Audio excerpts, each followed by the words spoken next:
Namaste and we welcome everyone. I'm Dr. Mrigna Pankaj, founder of 50 Plus Assist, and it's my pleasure to welcome you to another episode of our expert podcast series today. Presently, we are joined by Pankaj, my favorite co-host from Eldercare India, and myself. Today, we are discussing a topic that is becoming increasingly important in India: the future of senior living and elder care. India is witnessing a very huge demographic shift, and people are living longer. Families are becoming more nuclear, and expectation around aging generally is changing rapidly. So let's have a conversation around it. And today would be my pleasure to introduce our guest today, Mr. Ankur Gupta, who is the Joint Managing Director of Ashiana Housing Limited. And baton on to you, Pankaj, my co-host.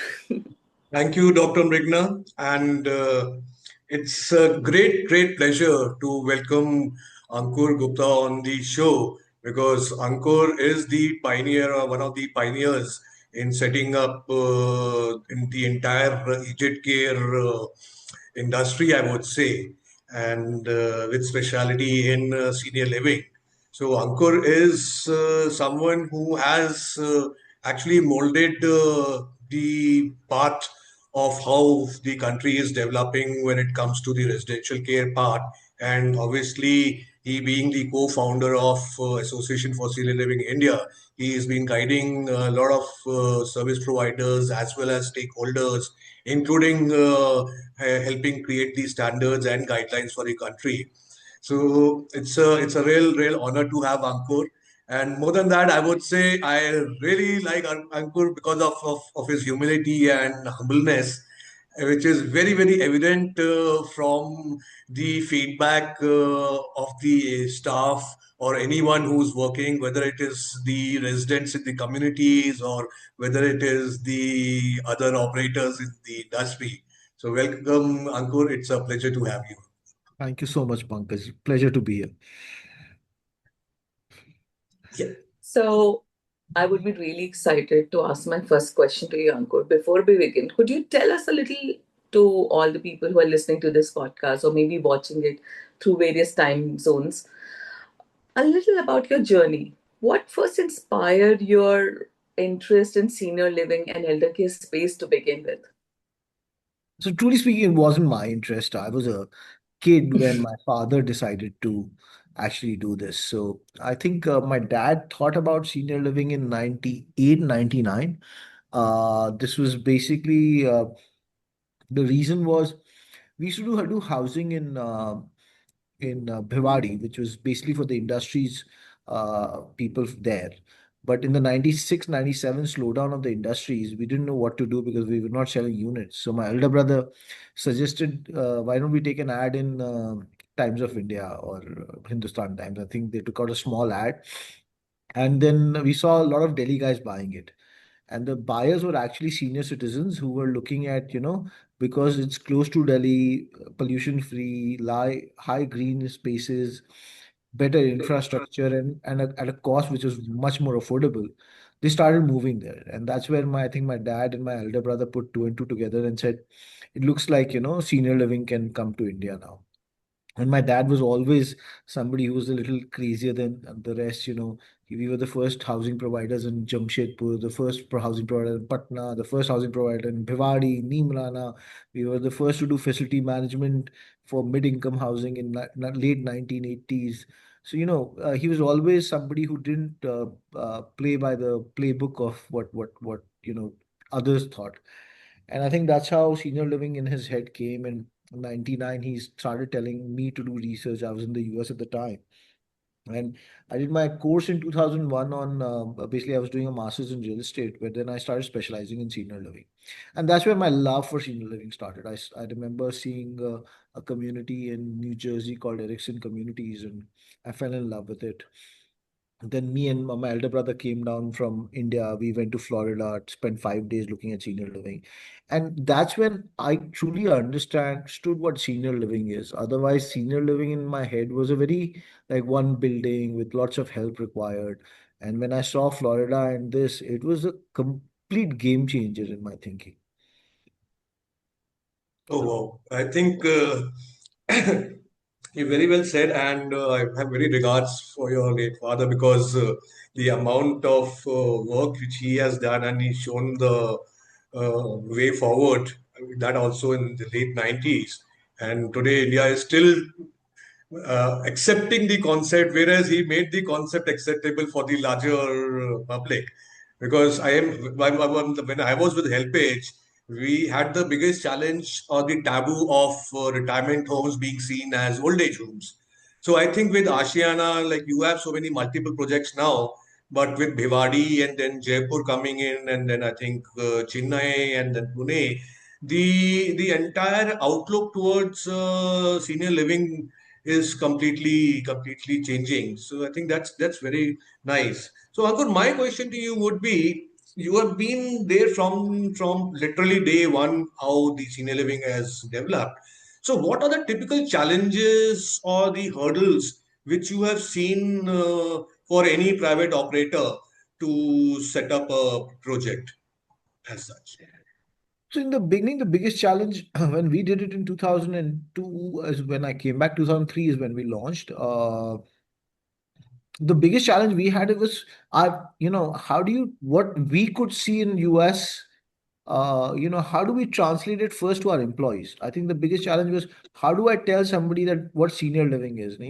So selling a concept was anyway very difficult. Then to Bhiwadi, it was a huge challenge at the time. Luckily for us, two things happened which got us sold for the first time. Well, first, the real estate market was very, very well off. So what was happening is people were not just buying for senior living; they're buying it for an investment also. So which kind of gave us the cash flow. Second, luckily the other consumers who were well traveled, who had seen senior living elsewhere and wanted a similar lifestyle in India.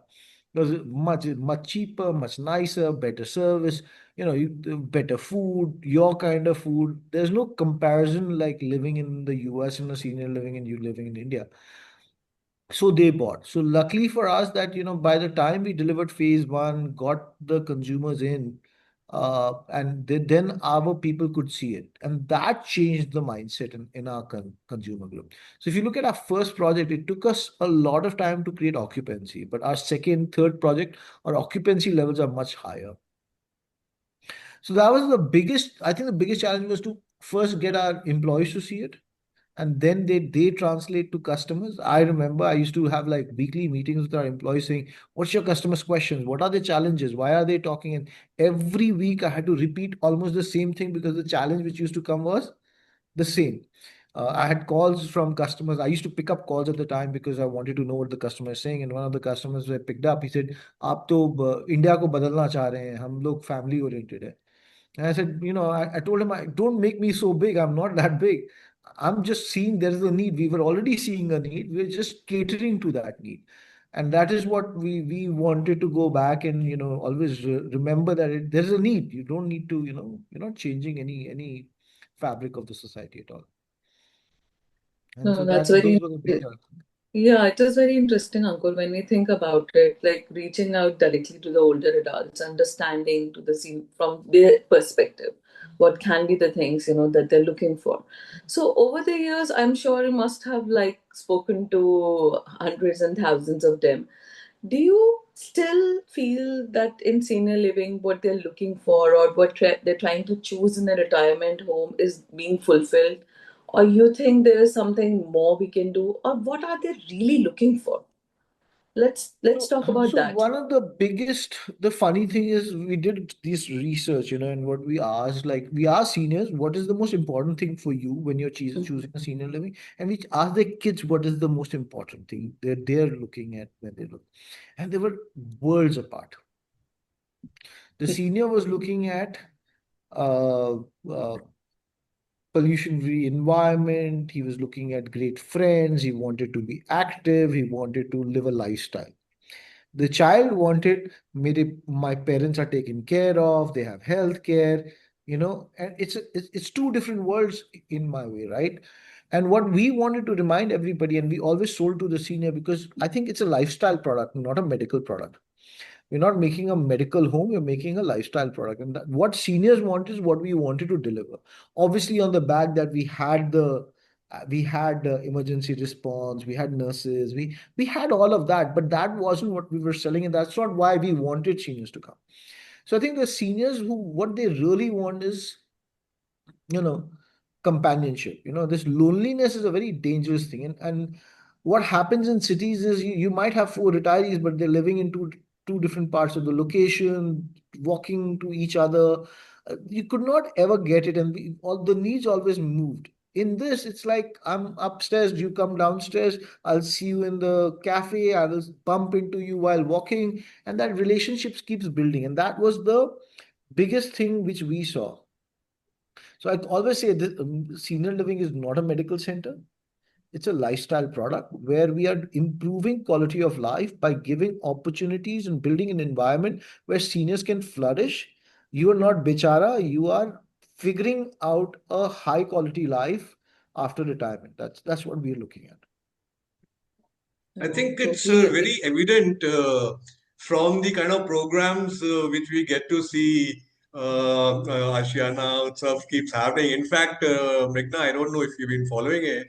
Mm-hmm. Ankur and his team, they have been having these 50 plus fashion shows and a lot of other activities, which I think is something which is reflective in the thought process what you have said, because saying something and talking about it is different, but actually getting it on the ground and involving the larger community as well as the seniors, I think that's really really amazing, which I think a lot of other operators are trying to copy, but probably not to the same scale they are able to do. And, So I and think that's something we have been really enjoyed also. I think one of the things we've seen, and as humans like ourselves, what do we do? What is Vastu or what is our lifestyle is, when you're in trouble and you change your environment generally tends to get better, right? So what we are saying is that if we build an environment where people see each other, they get inspired by each other to do more. And there's this whole, I think there's this age shaming, ageism, which has come in our head without even realizing it. We think of seniors, we think of our parents कि ओ ये बूढ़े हो रहे हैं बेचारे, उनको चलने का दिक्कत होगा, उनको ये दिक्कत होगा.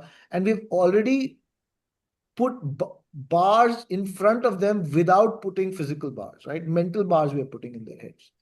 And that's what we are trying to break. We're saying, yeah, there is no rule of aging, right? Like, you can play basketball if you want to, and you can go fashion show. I know seniors who've learned swimming, billiards. There's a woman who's learned billiards in our project. So it's a very, the whole idea of that environment, and we make our rooms such that it's very visible so that people get tempted to come and meet other people, and that's a very important part of our environment building. So, just I an think you. extension from this question, Ankur. So, when a senior citizen, I'm just talking from their perspective, when they come or when they think about a senior living, as per your experience and probably for the wisdom of others also, what are the key things they look for? Is it the okay, this is accessible, or do I have medical care, or do I have emergency control, or is the food okay or not, or is it a combined everything they look at? I think it's a lot of combination, but the first and foremost, most people who come to senior living come from a lifestyle mindset. They Okay. come that I want companionship, I want to do something more in my life. I don't think anybody wants to live for medical, right? Like, I don't, medical is my safety net, not my want. Okay. So is medical important from a safety net perspective? Yes, it is. So does seniors also look at that safety net? Yes. But the want is more critical than the safety net. And that's something we want to be very, very uh, conscious of while designing.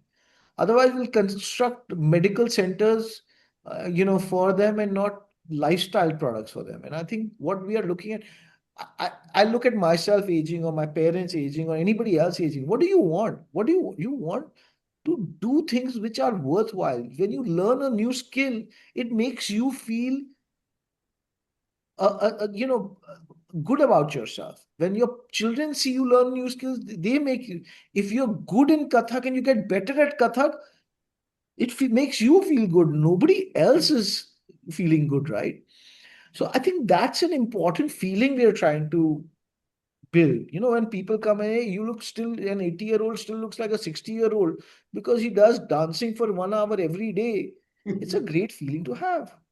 And I think that's the most important thing we kind of keep reminding people. Care is important. We do assist in our product. One of the things when we were traveling in the US, we learned was this idea of CCRC, which is Continuing Care Retirement Community.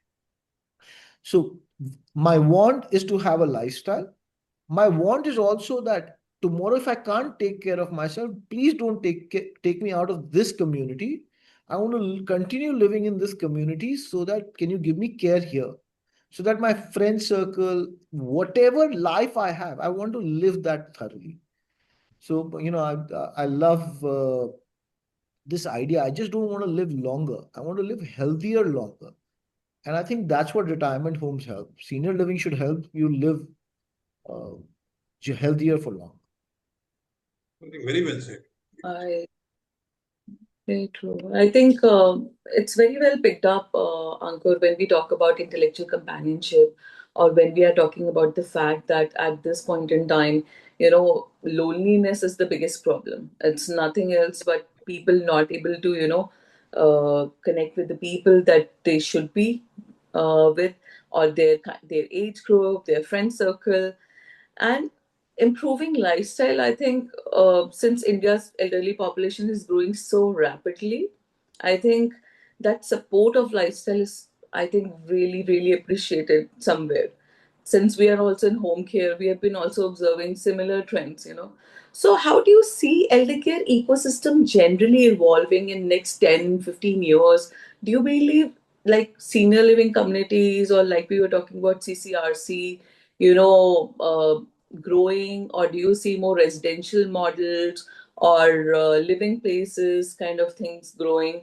So how do you think the home care service would become like a preferred choice for most families, or do you think that most will move into something higher? What do you think about it?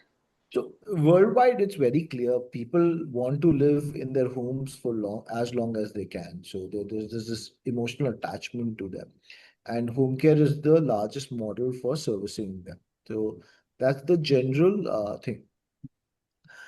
Said that, I find challenges in home care. There are two, three challenges. So the addressal of that loneliness becomes very low in the home care model. It's a great care driven. So if you have a great ecosystem with great relationships within that home care market, then home care works like a great solution. If you are not able to find that relationships, you're not able to find that love, then I personally think residential care is very important. So basically, what I'm trying to say at the large part, I think India is going to find its own evolution now. So one of the things where we've done a lot of research abroad now, uh, one of the things I'm like when I'm talking to other developers, Adarsh and Primus or Columbia Pacific or Antara, or all the big ones, they're trying to experiment with new things. They're thinking about how to cater to different consumer groups. A consumer group who's on a lifestyle at 65 is a little different from a consumer group who's at 85. A woman who's single at 85 is very different from a couple at 70. There is a different need and a want in those areas. I think Maslow's law still continues staying there, but the thinking and the worries change a bit. So you have to be careful one caters. I personally am a fan. I do CCRC, so I'll always say that CCRC is the best model. Uh, but I think the different consumer groups will pick up different products at points of time. Mhm. I Well, that's true. Yeah, that's on the same lines. Since I've been following your journey and your company's Ashiana's journey, how come you Kind never got Pankaj, yeah. into how come you never got into home care services? I, can I be honest? Then I don't know if Megha is going to like it, but uh, it's a very difficult business to make money. Huh? It's one of the most difficult businesses to make money because your service is being given in somebody else's house. You have very low control. Your margins are on that one. So you're basically your delta is only on the people cost. So you're always working on people cost. And if people, 1 month of no service, that cost is yours. And if you let go of that person, then you create a culture of non-services. Because if it's a service company, then you need people is your number one resource.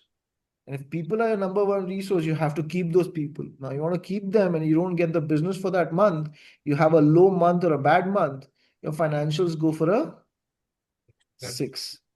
Secondly, uh, again, I like that product for people who are in a particular. So we do home care for our own projects. Okay. So when somebody in our senior living moves, so we say, if you need home care, we will do it, but it's within the community. And I'm able to transfer my people from my assisted living as a stopgap arrangement. It gives you both, gives us flexibility and gives them service. To me, that's much simpler to do. And it, again, because the person is in an environment where I'm not just giving him care, I'm giving him lifestyle over and above the care, it works. So home care to me will work if somebody has an already existing lifestyle around it. Otherwise, you're just giving him care, which is food, that's like very need based. आज जी रहे हैं Maslow's के दम. correct. We're covering the minimum need, not the want. And I think we feel good when we get to the want. I think that's You're in a super very important. difficult business, just to let you know. I hope you're very successful, but it's a very good business. No, no, I totally understand, Ankur, and actually, it's a challenge nonetheless. And I think most importantly, like you said, the problem is when we don't build up companionship, or when we don't address the most important thing. And this is what at 50 plus assist, we have been trying to do. So I think I learned it from Neha only. And while working with her, I mean, it has been a wonderful experience, to be very honest. And I've learned it from the best, I believe. Also, But you work yes, with I Neha think, now. yes, yes, Oh, yes. look at that. So I had worked with her for almost 2 years. Wow. Yes, Yeah, it you've was, learned it it from the was, best. So, yeah. I've given So my assisted living to her to manage now. oh, wonderful, wonderful, wonderful. I think that's a wonderful thing. And also, I've seen, like, when you build this whole infrastructure around them at their home, I think it does help. But yes, it comes with its own challenges, and it comes with its own problems. And it's true, finding the right human resource is a big challenge we face here. That's the ultimate question. But going ahead with your concept and what you have been doing, I would love to hear if you have like some emotional story or some interesting story that really changed your perspective towards senior living, towards residential care, towards the kind of work you're doing. So that is what I would love to hear from you, Ankur. I don't have, so we didn't go as a family with a challenge like, grandfather or something like that. Mm. My grandfather actually, if you look at my family, we are a business family, and my great grandfather gave his business, he retired 20 years before he should have because he wanted to give the business to his children. My grandfather did the same thing. And then they, uh, uh, re-looked at life very differently. After giving the business, they really figured out their own lifestyle in a very different manner, which is what we kind of cater to in our heads. My grandfather was walking around, making friend circles, meeting people, getting all that service. So we love that at a personal level, but I don't think we were inspired by him in that sense. We took learnings from him, but not got inspired. But really speaking, in the last my 20 years of delivery, I've met customers where they have told me so many stories about themselves, which has really moved me. I had this during COVID. I had this a lady write to me on Facebook saying that, Ankur, you've changed my life. My husband has started shaving on his own, and he was paralyzed. And then later, she went. I met her in Jashan, and she said not just that he's shaving now. He started trying to walk by himself a bit, and which has really released my life. I've got people who've come with depression and they've lost depression in number of ways, and it's really helped. Uh, I have people who had diabetes. Their diabetes have gone in our project. So I've like the stories are one of the things which we joke in ourselves. Our team does all the work and Ankur gets all the blessings. So I must be like getting thousands and thousands of people coming and saying bless you Ankur, and I'm really like I'm really thankful to having a great team because I think they're doing all the work and I'm getting the blessings. So. I think on a lighter note, whenever I go to Gymkhana, I see at least during the afternoons, it's a good 30% are all Yeah, all yeah, it super is. seniors and on wheelchairs.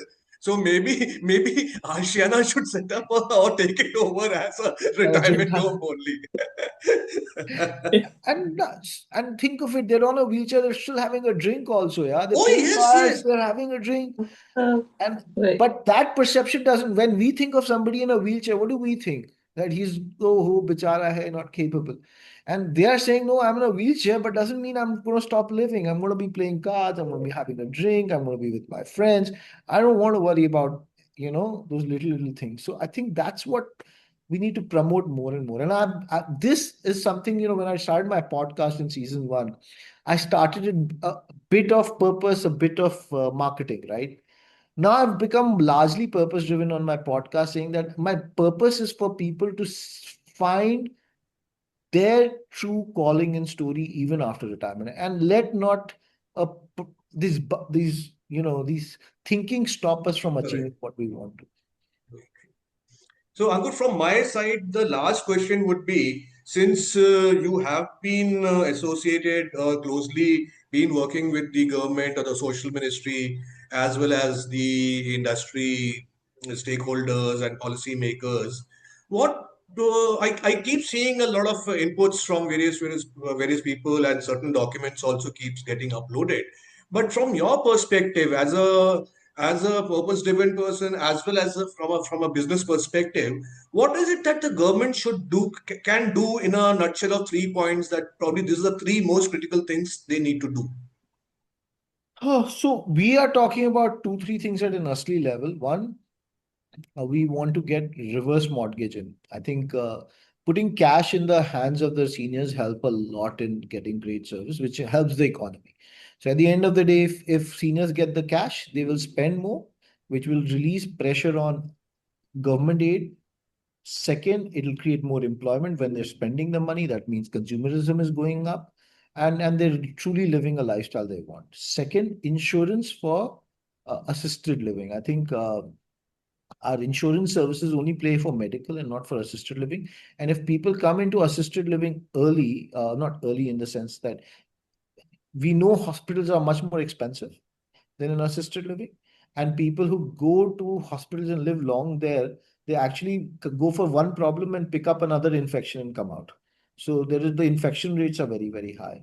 And third, you're clogging a bed for somebody who needs true ICU care and not just regular physiotherapy or rest, and you're clogging the bed for somebody who is in need. So we strongly believe that insurance products which promote this idea can help. And third, government is already coming up with guidelines of senior living. My largest worry is most of them haven't seen a senior living. Again, they come from a perception that's a medical product and not a lifestyle product. And if they start making it a medical product, what's going to happen is the maintenance cost is going to go up. Medicine costs money. Lifestyle costs less money. And if you make it a medical product, then the cost for a consumer on a monthly basis will go up without getting them the value they're looking for. So we've been working with the government and we've been telling them that it's a lifestyle product, not a, even if you look at abroad, the independent living is very less regulated and largely it's assisted living, uh, which has also not worked for like in if you talk to most operators in the US in assisted living, they're saying you've not given any kind of uh, uh, innovative thinking on how to manage people. We are given such strict rules that we can't follow any, we can't innovate. And that's a challenge by itself, right? So one of the things we want in the regulation is keep it stupid simple. It's a simple product. It's not a complex product. It's not a medical product. It's a lifestyle product. So we want the government to treat it as a lifestyle product and promote the idea. And that lifestyle product helps the seniors to live longer, healthier. That's the large part you're trying to sell to them. So now, Ankur, thank you so much for sharing your insights and experience, and I think your vision with us today. What I really feel is working together has helped this whole thing to redefine how India thinks about aging, retirement, senior living, like we are talking about, during the podcast. We appreciate your valuable perspective, and I feel this is what changes little by little, bringing that awareness into the whole thing. To everyone who has joined us, thank you for watching us, supporting our mission to promote better, dignified, and quality life for older adults. This is Dr. Mrigna Pankaj from 50 Plus Assist, together with Pankaj from eldercare India, signing off. Until next time, stay healthy, stay connected, and we see you. Thank You you, guys. Ankur. It was a pleasure to have you on our session, and we really look forward to your podcasts and learnings from the other service operators. Thank you. Thank you Thank you so very much. much. Thank you so much, guys. Thanks, Appreciate it. everyone. Okay, bye bye.